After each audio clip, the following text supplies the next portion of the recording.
নমস্কার বন্ধুরা, আমার পাঁচফোড়ন চ্যানেলে আপনাদের সবাইকে স্বাগত। শীতকাল মানেই বাজারে প্রচুর সবজি, আর এই সবজির মাঝখানে কাঁচা টমেটো কিন্তু প্রচুর পাওয়া যাচ্ছে। কাঁচা টমেটো প্রত্যেকেই আমরা ভালোবাসি এবং বাড়িতে বিভিন্ন রকমের রেসিপি বানিয়ে খাওয়াই। তবে এরকম যদি কাঁচা টমেটোর চাটনি বানান, গরম গরম ভাতের সাথে মেখে কিংবা রুটি বা লুচি পরোটার সাথেও লাগিয়ে লাগিয়ে খেতে কিন্তু খুব ভালো লাগে। রেসিপিটা দেখার জন্য পুরো ভিডিওটা স্কিপ না করে দেখুন। অসাধারণ একটা রেসিপি কাঁচা টমেটোর, বাড়ির সকলেরই খুব ভালো লাগবে এইটুকু আমি বলতে পারি। তাহলে আজকের রেসিপি হলো কাঁচা টমেটোর চাটনি।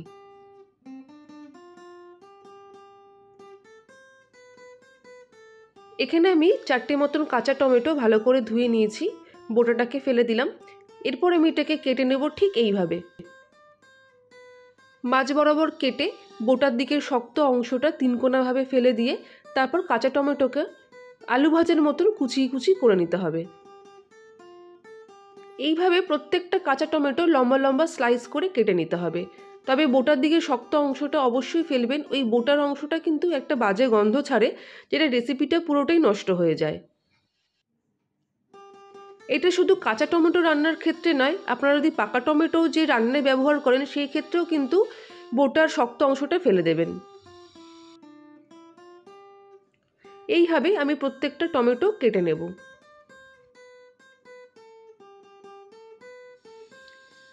কাঁচা টমেটোর সঙ্গে আমি নিয়ে নিয়েছি এখানে কিছুটা পরিমাণ কাঁচা বাদাম, মোটামুটি 15 থেকে 20 গ্রাম মতন কাঁচা বাদাম আছে। আর নিয়েছি 4টে কাঁচা লঙ্কা আর 5 কোয়া বড় দানা রসুনের কোয়া। প্রথমে আমি কড়াইতে নিয়ে নিয়েছি 1 টেবিল স্পুন মতন সর্ষের তেল। সর্ষের তেলটা গরম হতে আমি যে কাঁচা বাদামগুলো আগে থেকে আলাদা করে রেখেছিলাম, কাঁচা বাদামগুলো হালকা লালচে লালচে করে ভেজে নেব।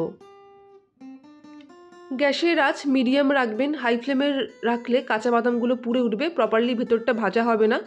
এই কাঁচা বাদামের গন্ধটা কিন্তু অসাধারণ বেরোয়। যখন সুন্দর একটা গন্ধ বেরোতে থাকবে ততক্ষণ কিন্তু এটা ভাজতে হবে।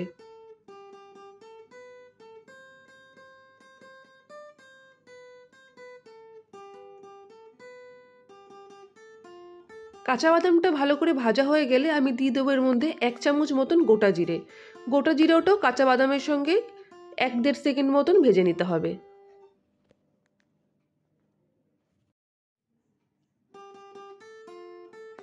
গোটা জিরেটা হালকা লালচে হয়ে আসলে আগে থেকে যে আমি রসুন ছাড়িয়ে রেখেছিলাম আর কাঁচা লঙ্কা রেখেছিলাম সেগুলোও আমি এর মধ্যে দিয়ে 2 থেকে 3 মিনিট মিডিয়াম আঁচে ভেজে নেব, যতক্ষণ না রসুনের রঙটা বদলাচ্ছে।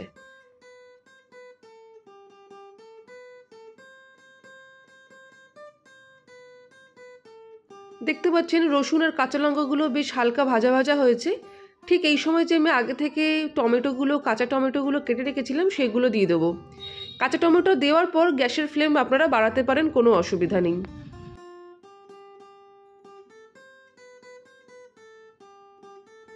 কাঁচা টমেটোর মধ্যে এবার দিয়ে দেবো পরিমাণ মতন হলুদ আর পরিমাণ মতন লবণ।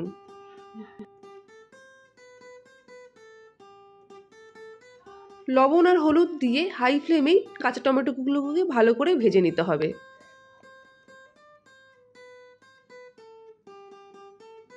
বন্ধুরা, আমার রেসিপি তোমাদের কেমন লাগছে অবশ্যই জানিও, এবং যারা নতুন বন্ধু এখনও সাবস্ক্রাইব করনি তারা সাবস্ক্রাইব করে আমার পাশে থেকো। আর যতটা সম্ভব পারবে বন্ধুদের মধ্যে আমার রেসিপি ছড়িয়ে দিও। আমি ঘরে থাকা উপকরণ দিয়ে তোমাদের সঙ্গে রেসিপি শেয়ার করার চেষ্টা করি, ঘরোয়া পদ্ধতিতেই, যেগুলো চটজলদিতে করে নেওয়া যায়। টমেটোগুলো আমার বেশ সুন্দর করে ভাজা হয়ে গেছে। টমেটো থেকে যেটুকু জল ছেড়েছিল সেটুকু জলও কিন্তু মজে গেছে। দেখতেই পাচ্ছ টমেটোগুলোর গায়ে হালকা হালকা লালচে লালচে দাগও পড়ে গেছে। ঠিক এই সময় গ্যাসটা বন্ধ করে একটা প্লেটে টমেটোর সবটা নামিয়ে দিয়ে ঠান্ডা করতে দিয়ে দেবো ফ্যানের তলায়। সম্পূর্ণভাবে যখন টমেটোগুলো ঠান্ডা হয়ে যাবে তখন একটা মিক্সার গ্রাইন্ডারে পুরোটা আমি ঢেলে নেবো। কাঁচা লঙ্কা, রসুন, কাঁচা বাদাম, টমেটো সমেত যা যা আমি ভেজেছিলাম পুরোটাই আমি ঢেলে নেব। ইচ্ছে করলে তোমরা এটা শিলেও বাটতে পারো, তবে আমি এটা মিক্সার গ্রাইন্ডারে বেটে নিচ্ছি। মিক্সার গ্রাইন্ডারে আমার একটু সুবিধা হয় বেশি, তাই আমি মিক্সার গ্রাইন্ডারেই বেটে নিচ্ছি, তবে শিলে বাটলেও কোনো অসুবিধা নেই।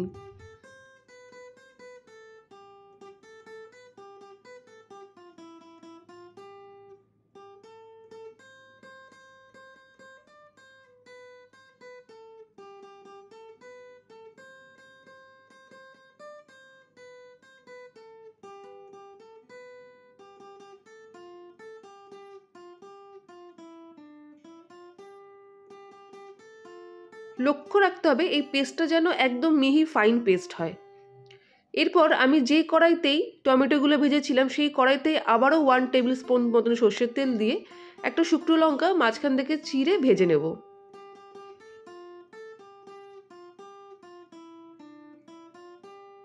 শুকনো লঙ্কাটা ভাজা ভাজা হয়ে গেলে এখানে দিয়ে দেবো 1/2 চামচ মতন কালো গোটা সর্ষে।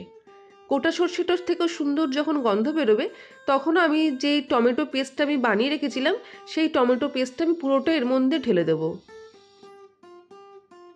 এখানে বলে দিই, এই টমেটো চাটনিতে কিন্তু একটু জল ব্যবহার হচ্ছে না, আমি কিন্তু পেস্টটাও বানিয়েছি উইদাউট জলে, সুতরাং এখানে কিন্তু আপনারা একদমই কোনো রকম জল ব্যবহার করবেন না। পুরো টমেটো পেস্টটা আমি এই তেলের মধ্যে দিয়ে দিলাম। গ্যাসের আঁচ আবারও হাই থেকে মিডিয়ামে নিয়ে আসবেন। মিক্সার গ্রাইন্ডারে বাকি যেটুকু পেস্ট ছিল সেটাকেও ভালো করে কাছে কাছে একটা চামচের সাহায্যে দিয়ে দেবেন।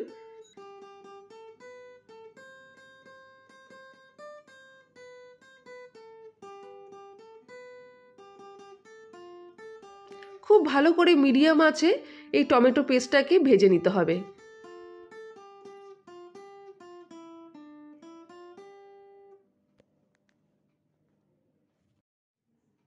কাঁচা টমেটোগুলো মোটামুটি 5 মিনিট তেলে ভালো করে ভাজার পর আমি আগে থেকে খুব সামান্য পরিমাণে পাকা তেঁতুল ভিজিয়ে রেখেছিলাম। সেই পাকা তেঁতুলটা জলের মধ্যে ভালো করে চটকে তেঁতুল সমেত পুরো কাঁচটা এর মধ্যে দিয়ে নিলাম এবং ভালো করে মিশিয়ে নিলাম। পাকা তেঁতুলটা আপনারা স্কিপ করতে পারেন, তবে যেহেতু চাটনি সেহেতু পাকা তেঁতুলটা দিলে এর টেস্ট আরও বাড়বে।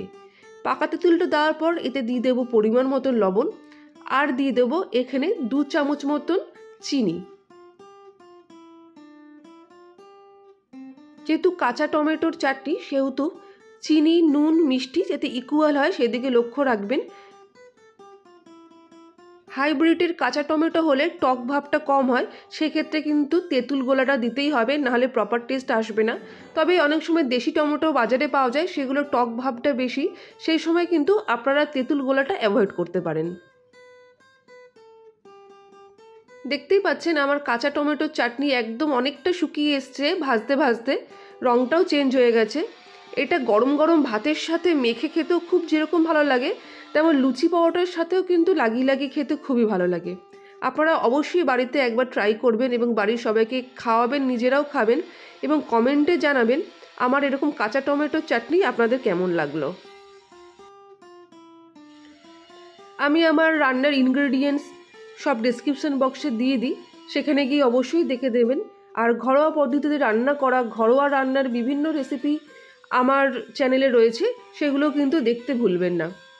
আমার কাঁচা টমেটো চাটনি একদম রেডি, খুব সুন্দর গন্ধ বেরিয়েছে। অবশ্যই আপনারা দেখবেন, রান্নাও করবেন, বাড়ির প্রিয়জনকে খাওয়াবেন। আজকের মতন চললাম, আবারও দেখা হবে নতুন একটা রেসিপি নিয়ে আর একটা দিনে। আমার ভিডিওটি দেখার জন্য আপনাদের অনেক অনেক ধন্যবাদ। আর হ্যাঁ, সাবস্ক্রাইব করতে কিন্তু একদমই ভুলবেন না।